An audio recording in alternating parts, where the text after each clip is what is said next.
So one of the things that I like, so one of the overriding lines that I've been trying to make sense of for, gosh, I'm coming up on 33 years, 32 years, is the line, well, I didn't hear it first off early in my practice, but the line that prana follows consciousness, right?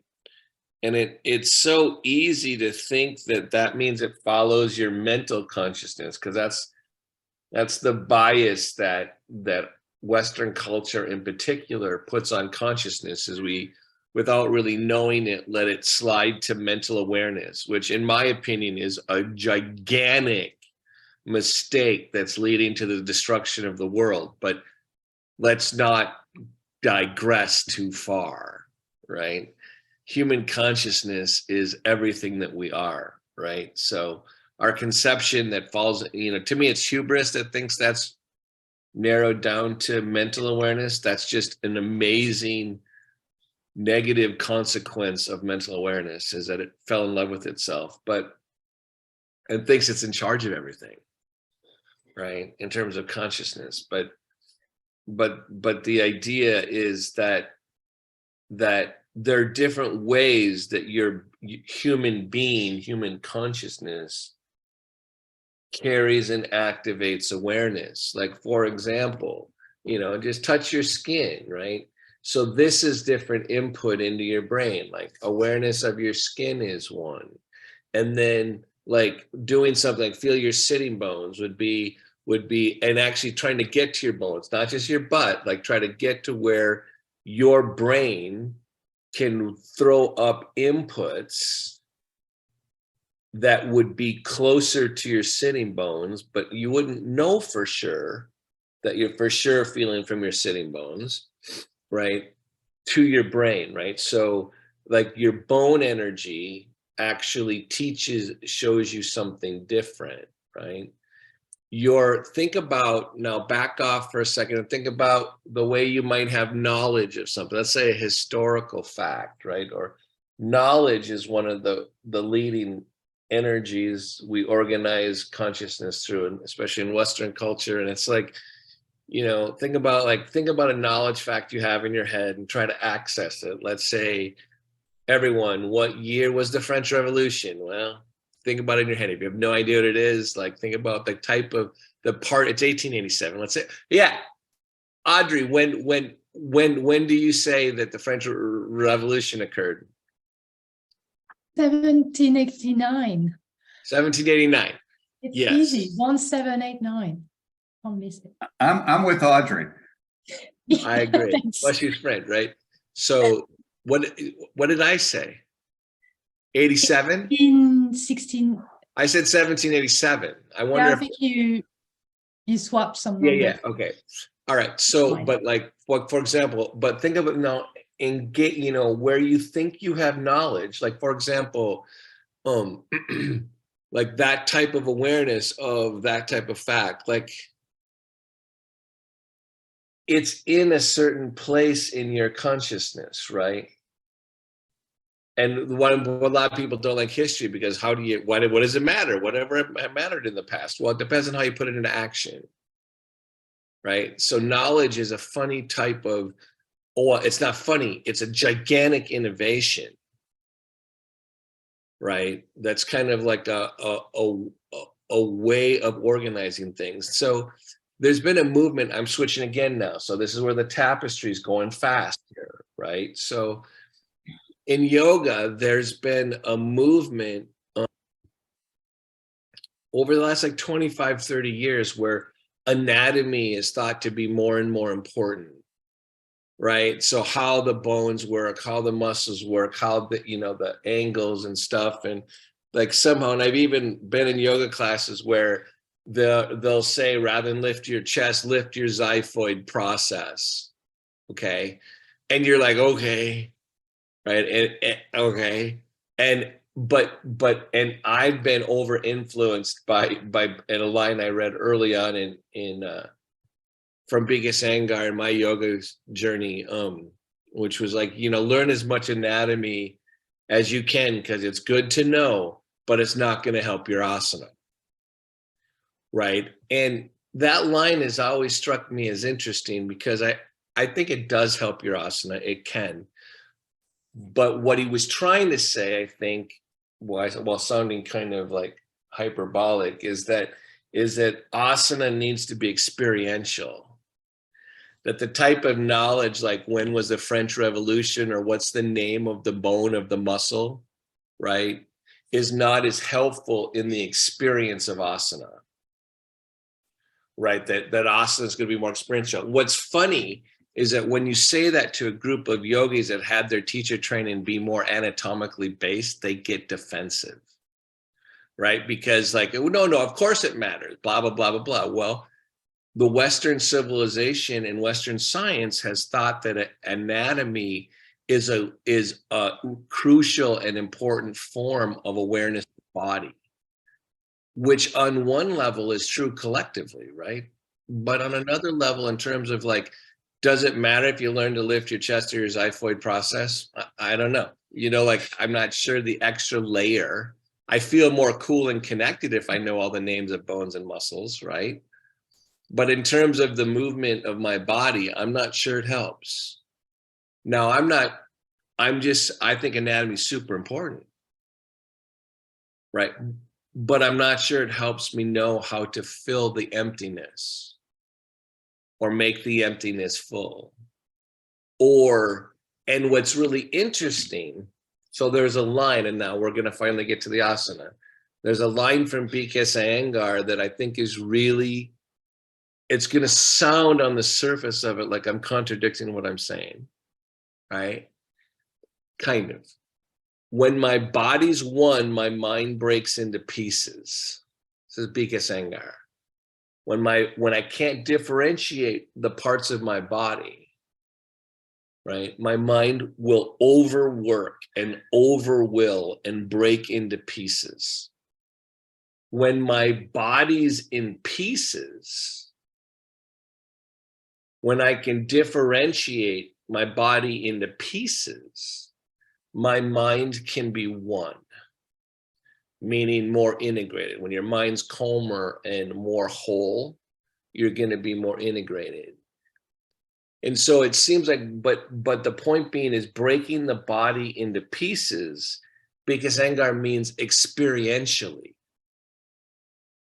So the brain can actually access, the mind can access, and the brain allows in more information. Like, so put your hands on lean forward on the table.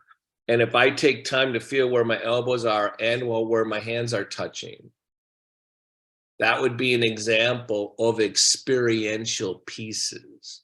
When I can take the elbows, the heel of my hands, the touch of my skin, the center of my palm, and the feeling on my fingers, however they are, and connect it to my lifted chest and my grounded sitting bones, because Iyengar is trying to say that when I can differentiate input through my brain to my mind, that my body can become more unified, and he calls that total freedom, right? All I'm trying to point out with my allusion to anatomy is that my awareness of my body in pieces experientially is not necessarily enhanced by being aware of the names of the bones, right? Like, so, and what I want to get across here in this preface, which could have gone an hour, right, is that when you're trying to learn to differentiate different parts of your body, do it experientially. Learn how there's a difference between the feeling of your bones, the feelings of your skin, the feeling of emptiness. This is why Mind Body Solutions uses a sensation-based approach, that emptiness actually has a sensation, that your bones actually have a different feeling than your breath, that if you tense the inside of your mouth, there's a simultaneity that's like possible when you're able to have emptiness and control simultaneously. right? There's a whole bunch of things built into how asana works, right?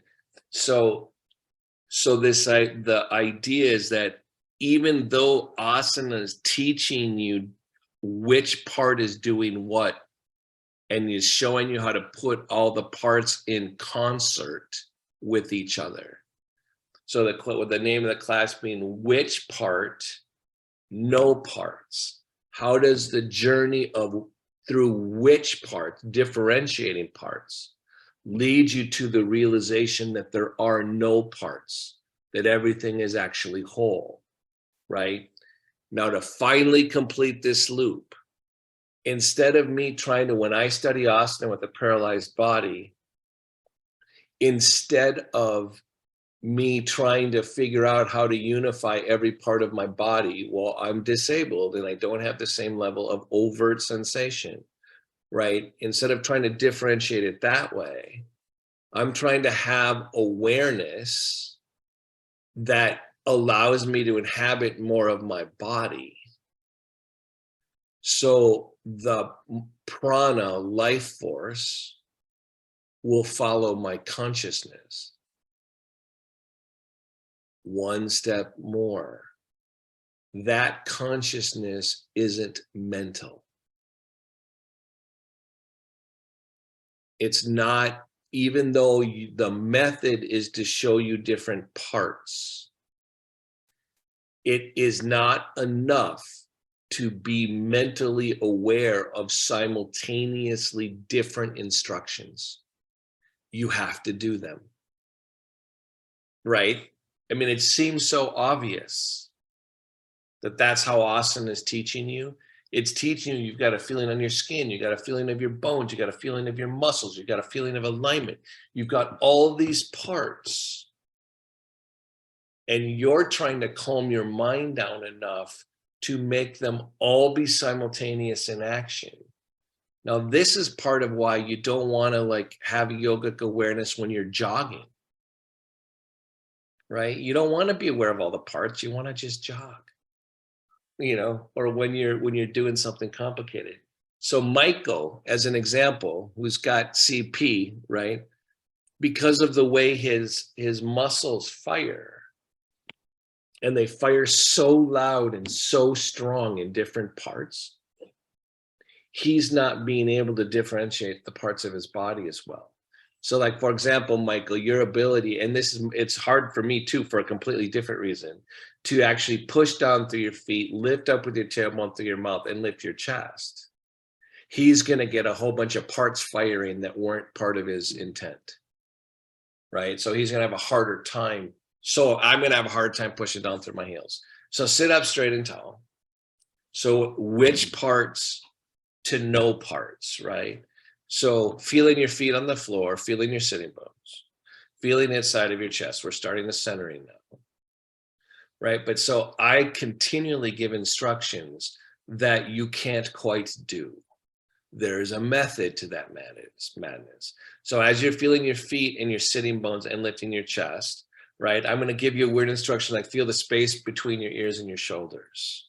So I'm going to give you a less tangible instruction, right? Because I know that life force and your ability to receive life force and unify it is going to follow consciousness, where consciousness is not simply understood as knowing 1789 where the French Revolution was, right? It's not enough to imagine the parts of your body. It's not enough. Your full body awareness cannot be centered from your mind, right? It's something else. And that's part of what yogis are trying to pass down. So you're feeling these parts simultaneously, open to what's behind you. What does that even mean? It means my mind's got to stop not thinking that everything's coming forward. Something's happening behind me, right? Remember last week I taught that weird class about eyes in the back of your head, right? As a way to make sure Now, am I imagining eyes in the back head? If I get too caught up in seeing the eyeballs and stuff, I lose the energy. Just like anatomy doesn't show me different parts of my body experientially. I have to, like, as soon as I think about the eyes, I have to let go and just open to what the eyes would have been seeing. And let go of the eyes. Everything's a ladder. The ladder has to be pushed away. Which parts? No parts. Soften your, put your lips together, teeth slightly apart. Activate slightly more lift in the center of your chest.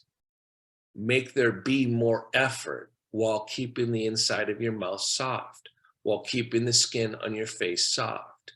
Which parts? I want you to be aware of the empty thing that you don't get to grab, and I want you to grab different parts of your body. Which parts? All parts, without overwhelming your mind. Your mind, if it tries to be too attached to the which parts, it's going to get lost. But which parts are part of the ladder?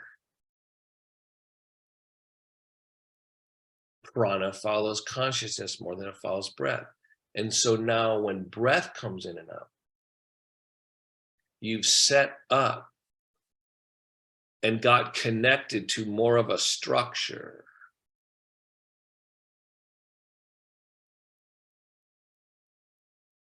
So it travels through you and out of you.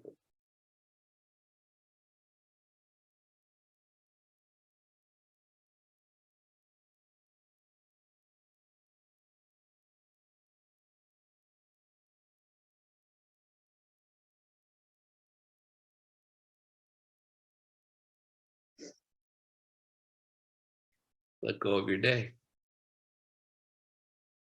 Prepare your mind to do yoga.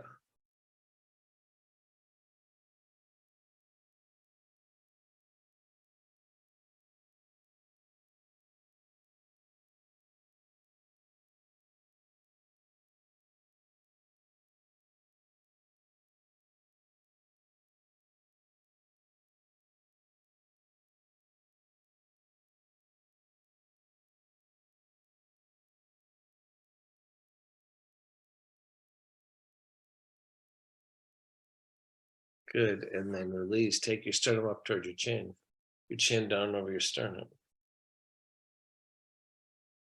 So we spent a lot of time on that action over the last month and a half. I hope you're getting better at it.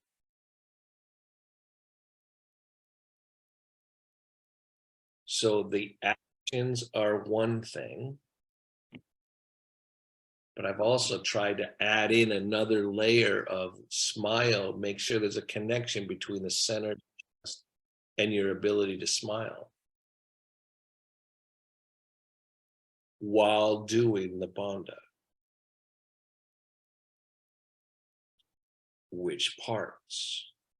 How does my consciousness interact with the potential of this experience?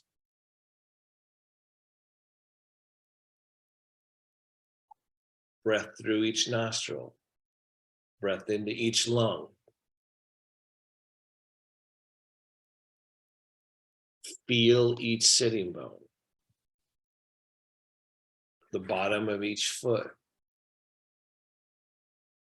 Allow that there's an unchanging steadiness, even though your breath doesn't have the same steadiness. Stay connected to both parts.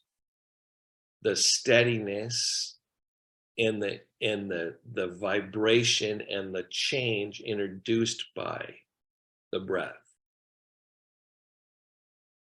Keep receptive by keeping empty. Keep alive by keeping full.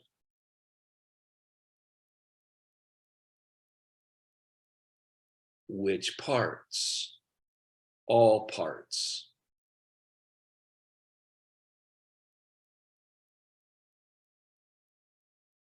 Good. And then raise your head up with closed eyes, open your eyes. So I can't help but want to poke fun at all my philosophical training, right? But there's supposedly a revolutionary thought from Heidegger, right? Well, it's not a thought, but he talks about you could look at a hammer, or here's a glass, right? And I can like see the glass, but he talks as a hammer. I can see the hammer, know what it's for, but until I actually swing the hammer, drink out of the glass, I'm not fully human. That being resides in the doing, not the thinking, right? Sounds so simple, right? But that's why there's asana. So sit up straight and tall. So we're starting to like trying to get the parts. So I want to feel compression. So I'm going to push on my own freaking head, right? Oh my God, I'm so stressed out. What the hell, right? Think about that. We do that. We like grab our brows sometimes and we try to do stuff like I'm feeling compression, but I want to contrast that type of focus with lightness. So I can bring my hands into prayer. And I'm going to open the skin on my hands or the center of my chest, Michael. If you're Michael, I don't care about the hands, right? Right. And so then I'm going to go back to the compression. I'm thinking about, oh my God. And sometimes, don't you wish someone would squeeze your head when you have a headache? Right? Like actually having your head squeezed is actually glorious, right? Right. And then I'm going to go back to the lift in the center of my chest. So now I've got the sensation of pressure or reference on my head with the lift of my chest, the drop of my shoulder blades, the feeling of my sitting bones, right? And where my feet are on the floor. So now I'm combining different parts, right, into an experience. So this feeling, now I'm going to over press between my hands or squeeze my hands together too hard, right? As soon as I do that, my shoulder blades collapse, the center of my chest drops, a whole bunch of things occur, right? I got to somehow be able to have will and freedom at the same time, right? By the way, will is not freedom, right? It's actually will. Okay. So now I want to have that compressed feeling, but I'm not why, that I think on a practical level, getting space in your back is going to matter for every yoga class, right? So I want you to like lift around again. Remember I did this, didn't I teach last week about lifting up and jumping with your sitting bones, or was that 2 weeks ago? I've been teaching this the whole time, right? So I'm getting that movement where it's like, oh, I get to be free, right? So what we're trying to do is find a part of me. It's not that like these simple movements are creating all the flexibility that I need, but they're creating a change in sensation that's it's going to seem to my mind that the freedom of more space, right? So I'm just moving around over to one side. Oh, this opens, boom. Oh, I wish I had intercostal muscles, blah, blah, blah, blah, T4, 5, 6, blah, blah, blah, blah, blah. Or I'm just going to feel it, right? And so I'm going to start, asana is going to ask you more and more to start just feeling stuff, right? And I'm going to go back a little, because right now, I know that this sensation of lightness that's created by me taking up more space, right? And I'm even going to take my legs wide because my legs are cranky again. I did practice this morning, but I can tell I want more. It wants more. So I'm making this space. I'm going to jump a little bit because I know as soon as my mind starts working my body in asana, I actually know that this feeling of lightness is going to get compressed, right? And so the beginning part is trying to create kind of some joyful crap, right? Some joyful experiences, right? Lighter, right? So when I go to move and start to focus into action, I don't forget one of the parts of me. right? So it's now feel all the places. Remember, memory is one of the most important features of a yoga student. Feel the places that your body has been, the movements, the sensations, and center it. Don't let your centering be a narrowing of where your body's been. So I'm feeling all this movement and this lightness, and I'm keeping it with me as I center. I'm using my memory.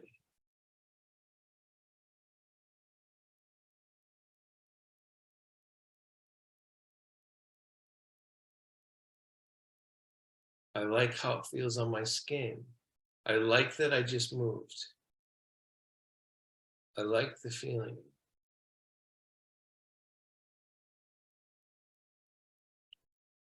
Because I want to take the space in the room. Take your arm up. Remember, I did the whole class about grabbing stuff and pulling shadows across, right? I remember I'm just doing different versions of when I used to think about the empty space as a soup, as a medium, right? As the water through which the wave that is my body actually travels. This is all just a medium. Medium being a go-between, right? Like water being a medium for the energy of the wave, right? Because remember, waves aren't water, waves are energy traveling through water, right? And so there's the same medium of where my body cuts and moves through space. There's still the emptiness and the water, right? So one of the things that I didn't realize, so I want you to connect the center of your chest to the spaces right here and the spaces behind you, right? So you're starting to go, oh, that's right. I'm actually, the medium precedes my effort, right? So as I stretch my arms down, I remember that one of the big breakthroughs for me was when I heard the instruction, my arms are down like this, and the Mary Dunn said, open the skin on your elbow pit, right? Like a blinking eyeball. And in order to do it well, broaden the skin across your palm. The palm needs to keep the elbow pit company for this skin to open the way it can gracefully. And when I did that, I felt all the space around me differently, right? And so there are certain instructions. So that's why I want you to lift your chest, open your elbow pit, which is gonna be harder for someone like Michael, right? Open your elbow pit, the skin on your elbow. So I'm trying to get you to feel your skin, not your muscles. So like even like someone that can't move the arms as well, even if someone were to touch your skin here, if you have sensation, that's all we're looking for, is like the awareness of it. So I want this, so everyone do that. Let's do how I would teach Michael if I were teaching Michael, right? Because he can't, his muscles are firing so hard. It's hard for him to straighten his arm and open his muscle. But I want you to put your arms down by your sides, everyone else. That's why it's so great that we do yoga together, because you get different perspectives on it, right? So he can't straighten his arms like this. So I want him or whoever is with him to touch the skin on your own elbow pit. Feel it on your elbow, like make sensation here for your brain to know where it is in space. Literally create input on your elbow pit, right? Keep your mind aware of it. So what happens is your mind forgets it right away because it doesn't think it's important, right? So I'm making sure there's enough awareness on the skin of my elbow. So now when I go like this, I can use the memory of the input to help me know where my skin is. Now I want you to make that skin, that awareness, that lightness of feeling that skin connect to the spaces right here. And then as an active transformation, I want you to move the center of your chest and lift it up. Remember which part? All parts. So, and then release. We're going to do the same thing. And if those of you like to learn by mistake, we're going to do the same thing. And then if you want to screw it up, clench your jaw. Right? Because you'll see compression and freedom have to be simultaneous. So here I am back again. I'm making sure I know where my arms are. Right? So this is also part of the way that I learned where my back and my knees were by touching my elbow pit. So that's a whole other can of worms, right? So I'm making sure that I feel where I've been touching my arms so my brain can locate it. My mind can locate it because my brain has input. I'm connecting that to the spaces here. I'm doing an act of living transformation by lifting the center of my chest. I'm not just lifting the center of my chest. I'm not just moving my xiphoid process. I'm actually simultaneously practicing parts to the whole to the parts. And then I'm going to breathe. Be more aware of my breath. Lips together, teeth slightly apart. Is your tongue in the upper palate? Keep it in the lower palate. Right? But stay active with your life force at the xiphoid process. I don't care what the hell you call it. Keep it connected to the skin on your palms and the skin on your elbows. Use all of this to bring more grace to the bottoms of your feet. Prana follows consciousness more than it follows breath.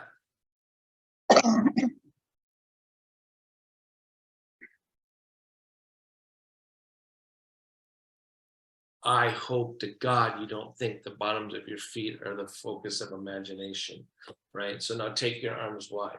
This is not just knowledge. This is sensation. This is wider. Knowledge is a subset of sensation, right? That's just deadened, right? So I got my legs wide.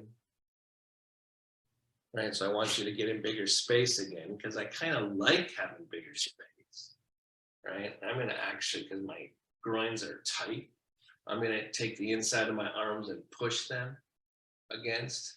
And then I'm going to do this damn simple truth from BKS Iyengar. First, I'm just going to push out. It's going to be too much strain. I don't want to do it wrong too much, right? But I'm just going to push out like, oh, if I can just get my legs wider right now. Now I'm going to do more yoga. I'm going to have my legs wide. I'm going to push back of my hand into each leg, simultaneously lengthening down the inside edge of my arm. Right? So I'm going in two directions.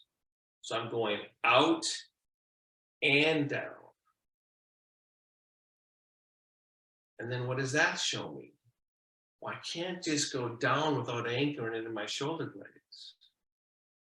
Right? So I'm going out, extending down the inside edge of my arms. Oh my God, is anyone lifting their sternum right now to do this? I know I am. Holy crimes. And then again, we're building yoga poses here, right? So then I release. So we're going, pushing the legs further out, lengthening down the inside of the arms, anchoring it at the shoulder blades. I'm going to add something, another part. I want you to ground your sitting bones while you're doing it. Don't just lift your chest. So I'm going to start from an unengaged thing. My hands are here. I'm going to now extend out, lengthen the inside of my arms, lift this chest, find the sitting bones, lengthen between the pubic bone and the sternum, and then release. Oh no, he's going to add another part. You're damn straight. And I'm making sure as we release that the part of me that isn't activating is actually being gathered up as I'm not doing the pose. So when I go to act and do action, more of me, even the empty place, the relieved place, comes with the action. So this center, though, me letting go, isn't taking a break, it's a gathering. Right? So now I'm going to ground my forearms on my legs. I have long arms than some of you. I'm going to straighten my arms. I'm going to push out, lengthen down the inside of my arms, ground the shoulder blades, lift the sternum, simultaneously being aware of the sitting bones. And now ground down through the heels. Is that the right word, though? I can't physically push down through my heels.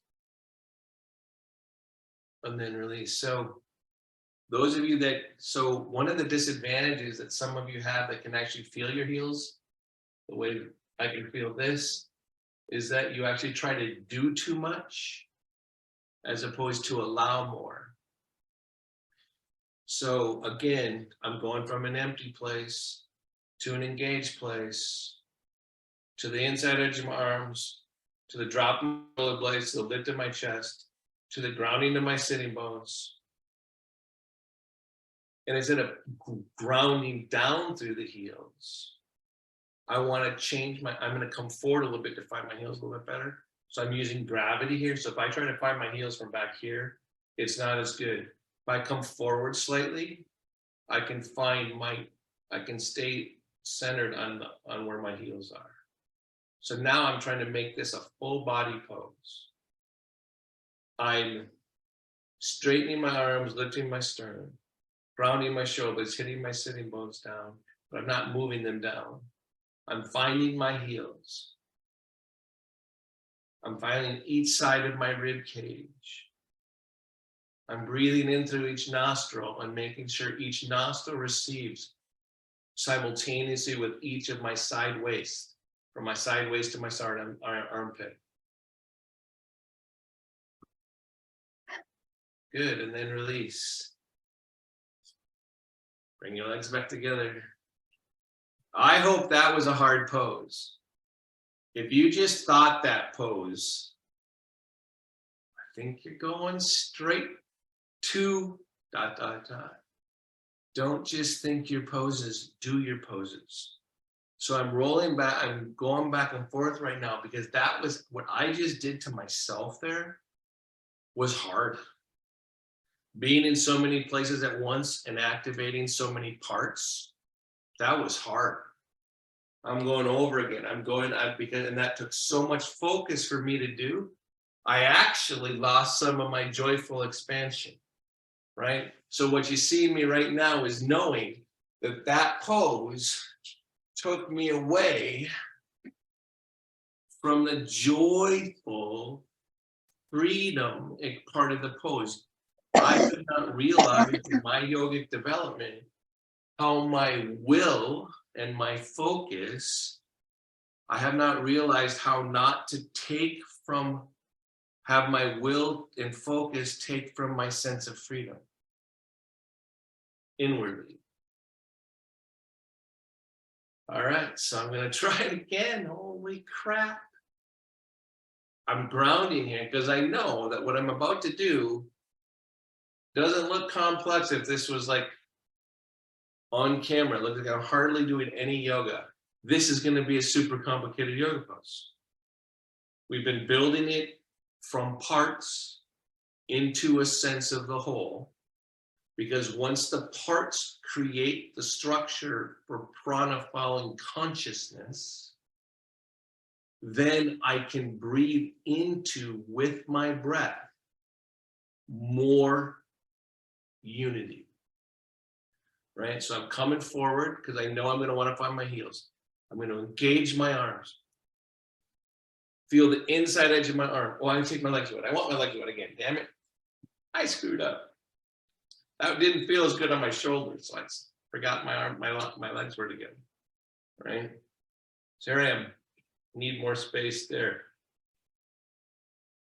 Now on the inside edge of my arms, feel all the consequence of it.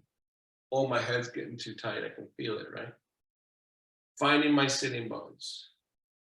Finding my heels. lifting my sternum, feeling the space between my shoulders and my ears, feeling my sitting bones, opening to what's behind me.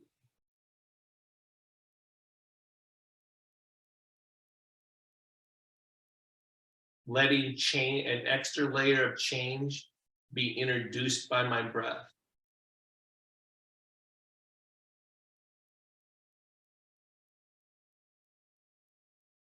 Good, and then release. Woo! Gonna get a little bit of joy back in here, right? I'm gonna move a little bit because I don't know how to have complete focus without robbing me of freedom, right? So I'm jiggling around a little bit, like, okay. Good thing there's progress I need to make in yoga poses, right? I'm never done, for God's sakes. So now, if you think about why there's so many poses, we did all this while staying centered in gravity and not feeling like we're falling. So I have a table over here because I'm a cheater with props, or I enhance my yoga practice with props. So now I'm going to do similar things and introduce a change of gravity. Because what happens when I go over like this? Can I do some of the same stuff, right?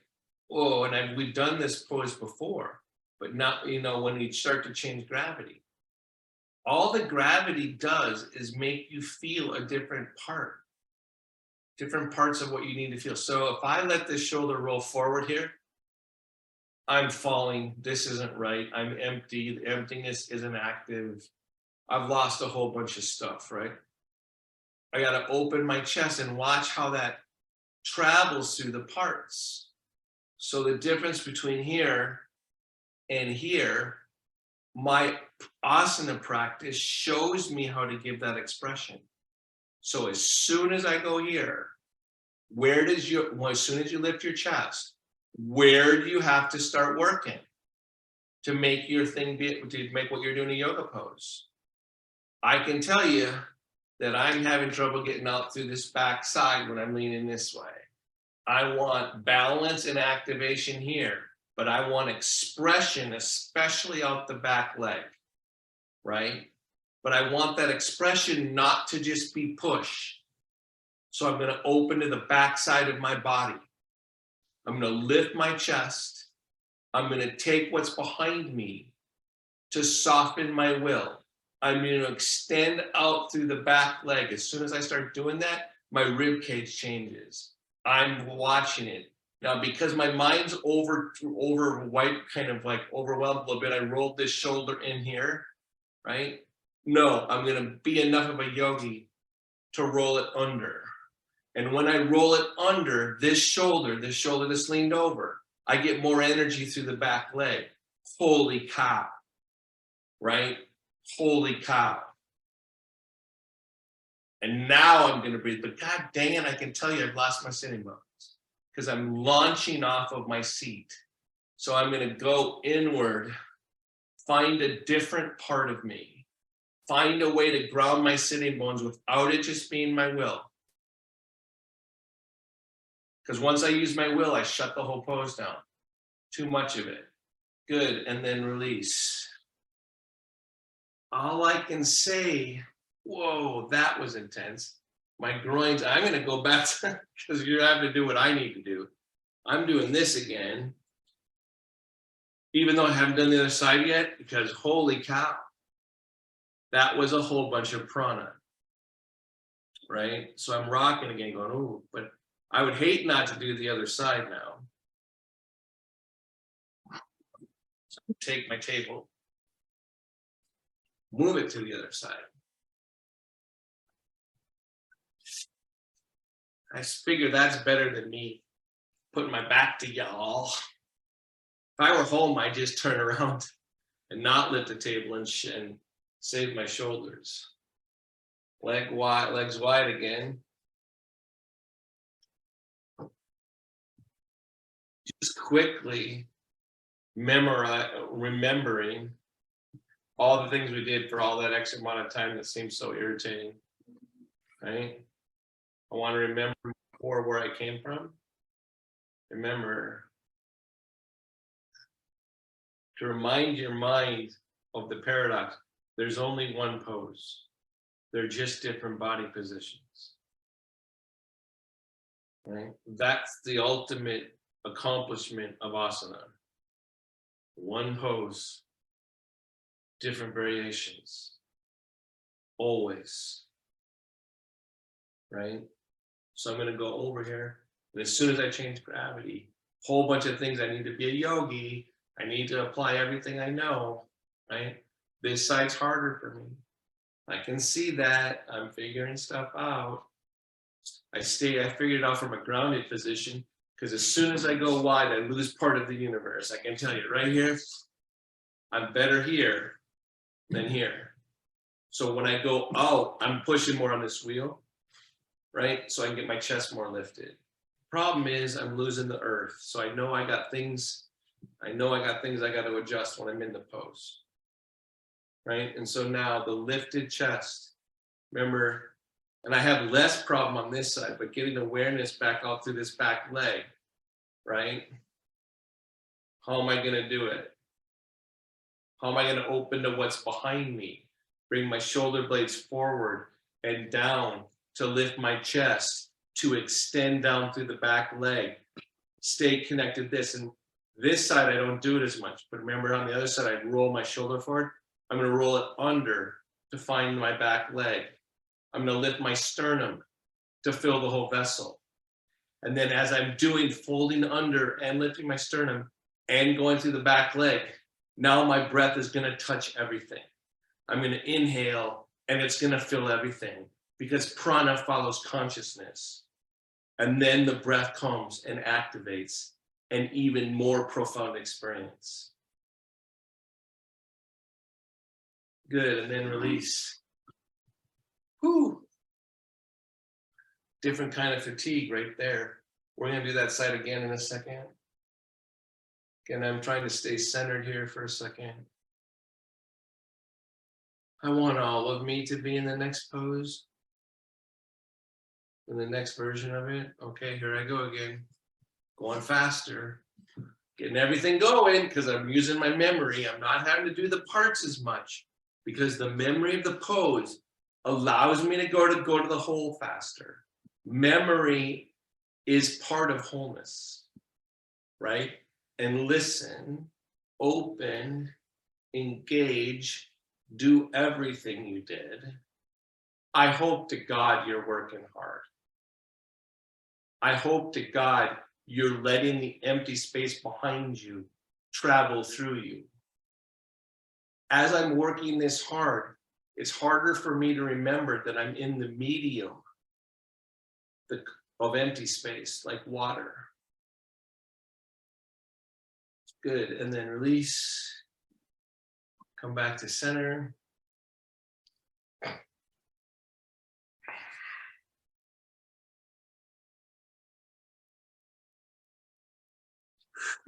Find the space that allows you to center. I can see some of you moving in different ways. Exactly. Do what you need to do to come back to the freedom of center. Don't have your grounded place not have space.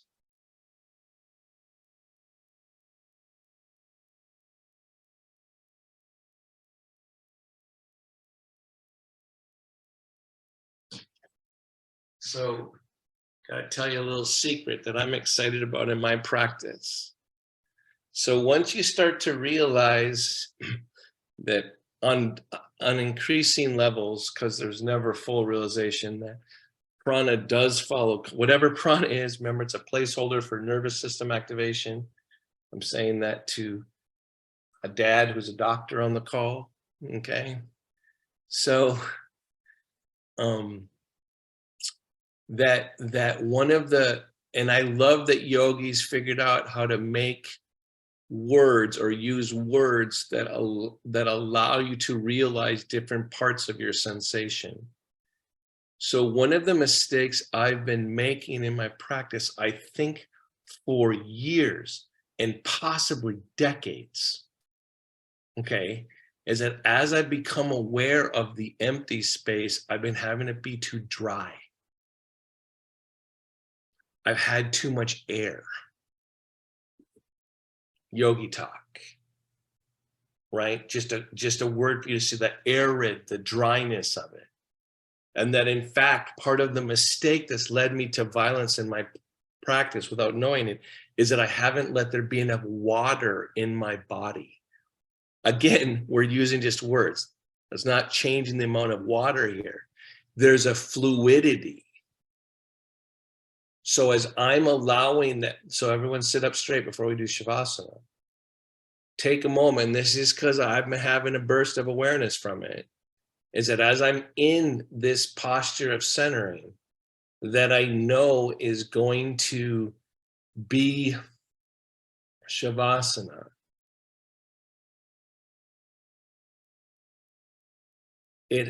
I want to add a layer, and not just with your imagination, but it does help for me at this juncture to see slow moving, very graceful water. But I want to locate that feeling. So as my awareness is traveling through my body, instead of through effort, as my hands are together, my elbows are down, my chest is lifted. All that effort, what I didn't realize is I need that effort to be more like the element water, not just use so much air. I don't even know what I just said. I'm telling you, I can feel it. Can you? Right? Can you start to see that there's a reason why the yogis used simple descriptive terms of the elements, and that water is different than air. Fluidity is different than will. I want water in this Shavasana. Good, and then release, prepare for Shavasana. So I'm gonna tip back, I'm gonna become a container, right? I'm gonna get myself in a position where the space, I'm making sure my neck's open, feeling my skin a little bit and feeling my bones and doing all the things, the different parts that I tend, without even knowing it, I tend to feel Shavasana off balance towards the quote element air. I'm going to try to land here and feel my own fluidity, which is literally true when you think about the blood is carrying water, right? It's got water in it and it's moving throughout your body. Of course, as you surrender, there's earth. As you land in your chair and let it hold you up, of course, there's earth, descriptive earth energy, air quotes. Of course, there's the spaciousness of air, but there's water.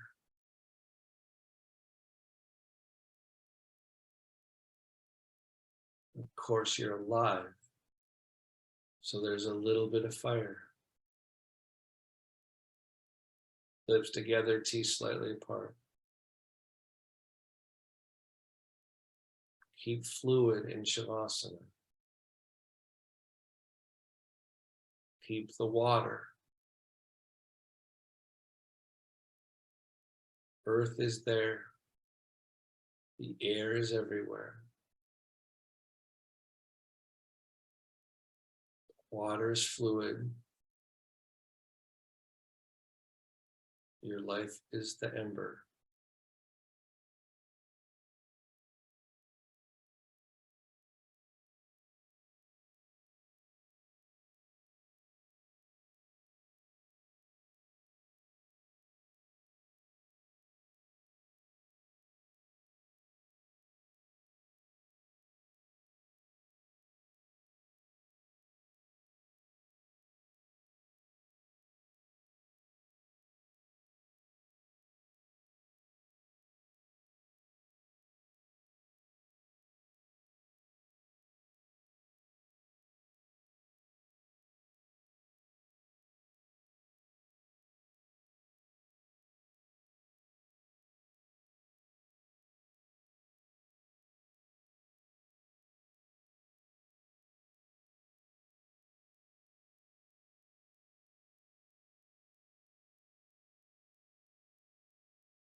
Feel your breath. Don't change it. Just observe it as much as you can. Thank your body.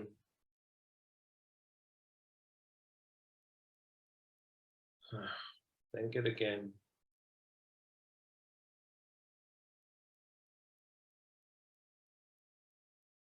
Start to bring yourself back.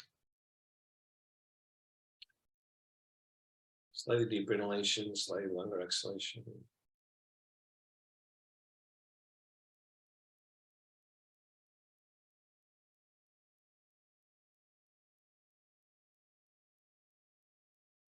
When you're ready, open your eyes and close them again if you want to.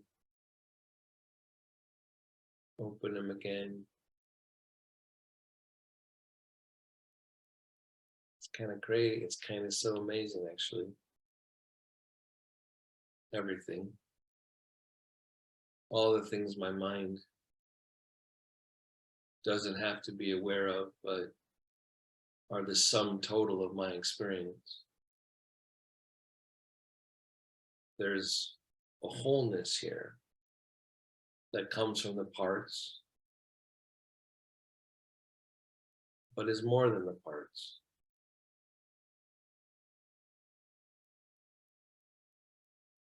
So these next couple of breaths are just whatever it means to acknowledge for you that truth. Keep the boundary of your body.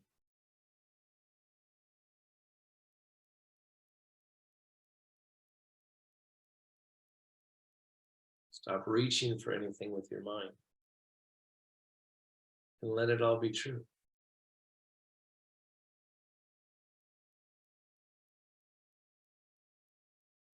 You're actually part of something extraordinary.